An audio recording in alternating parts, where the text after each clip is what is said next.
Is that Meghan Markle single-handedly has wrecked any sort of, public celebration of the late Princess Diana. After all, this is her very special time, a 25th anniversary, and one that is very dear, no doubt, to His Royal Highness Prince William and, of course, his wife Catherine, Duchess of Cambridge.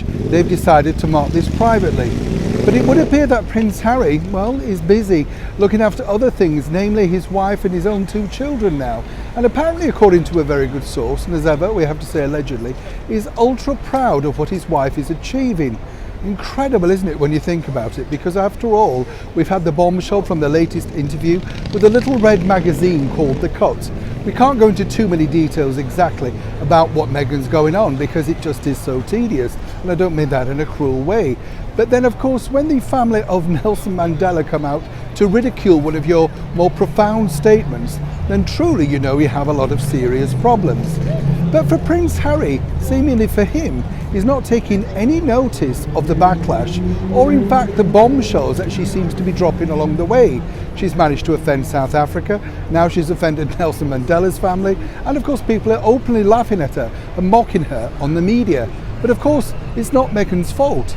According to a very good chum very close to Prince Harry, he can see her do no wrong. Nothing in his eyes, seemingly, is a problem. It's all about the media, the people against them, and only them together can create the move forward. Now, as we know, there's been a lot of confusion over that particular comment, the fact that Prince Harry's now lost his father also. Absolutely ridiculous. Prince Charles has done his very best to reach out to his son, but he doesn't have a phone number. Not a lot of people know that. So really, it's up to Harry to make the move. Incredible when you think about it, that this was allowed to go out into a public domain. But of course, it's not really about Harry and Meghan, is it?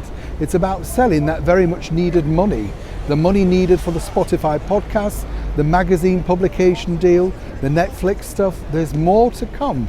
But what's really frightening, and this is truly very serious, is the fact that there are no depths that they will plummet in order to make sure that they get the headlines around the world.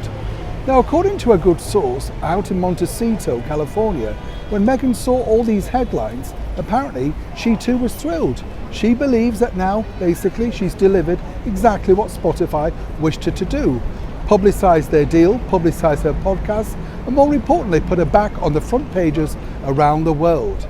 But as ever with Meghan, and more so for Harry, at what cost? Neil Sean in the very heart of London.